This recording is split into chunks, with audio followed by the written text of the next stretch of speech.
Je vous le disais en titre, les travailleurs de l'information et de la culture du Burkina sont passés à l'action ce matin. Ils ont observé entre 8h et 14h un sitting de protestation pour la satisfaction de leur plateforme revendicative. Entre autres points, ils exigent de meilleures conditions de vie et de travail, mais aussi l'arrêt de l'immixtion de l'autorité des tutelles dans le traitement de l'information dans les médias publics au Burkina. Le mouvement a été bien suivi de l'avis du syndicat et on note la perturbation des programmes à la télévision nationale et à Radio Burkina. Issaka Ouedraogo, Nyarkiteda. Il est 13h à Ouagadougou, même heure à la télévision du Burkina. C'est l'heure du journal télévisé.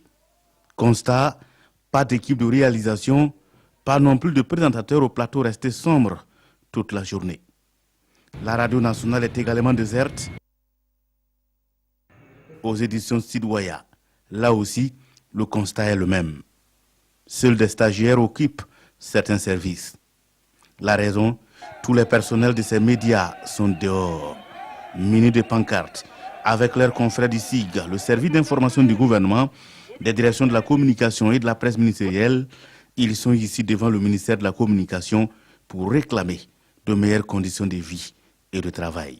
C'est-à-dire des rémunérations meilleures à celles qu'on connaît actuellement, qui sont vraiment en deçà de ce qui peut permettre à un homme, une femme de médias d'être à l'abri, par exemple de la corruption, de la tentation de faire un travail professionnel. Ça, c'est le point essentiel qui nous a réunis ce matin. Ensuite, il y a la reconstruction de carrière, dont certains dossiers sont mis en route, mais qui ne sont pas encore finalisés. Il y a également la question de la transformation même de nos organes, c'est-à-dire Sidouaya et la RTB en société d'État. Voilà pourquoi les travailleurs des médias publics se sont réunis ce matin pour faire ce sitting qui est un avertissement. Maintenir la mobilisation. Les manifestants sont déterminés avec des slogans à l'appui.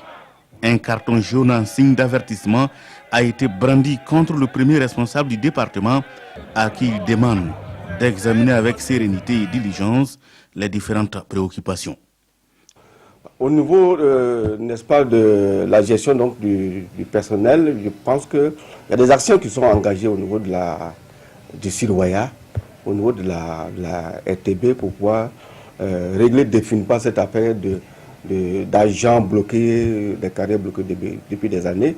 Et des actions sont engagées. Au niveau, n'est-ce pas, du code vestimentaire, ça aussi, il y a des actions qui sont menées.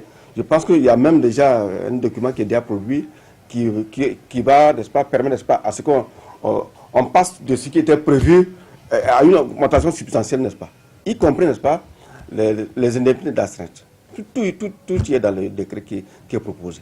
Pour le Synatic, il faut aller au-delà des simples prévisions et des promesses qui n'en finissent pas pour des propositions concrètes, tout en se félicitant de la mobilisation dont le taux de participation est estimé à 95%. Les autorités sont interpellées et en tout cas leur réaction le plus vite possible sera la solution donc pour que la crise ne perdure pas, pour que les travailleurs n'aillent pas jusqu'à un autre niveau, notamment la grève générale.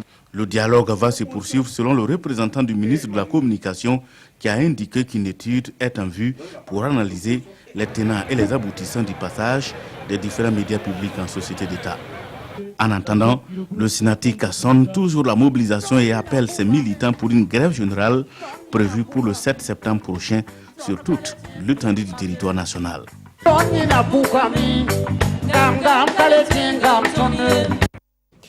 Autre point de l'actualité, le ministre en charge de la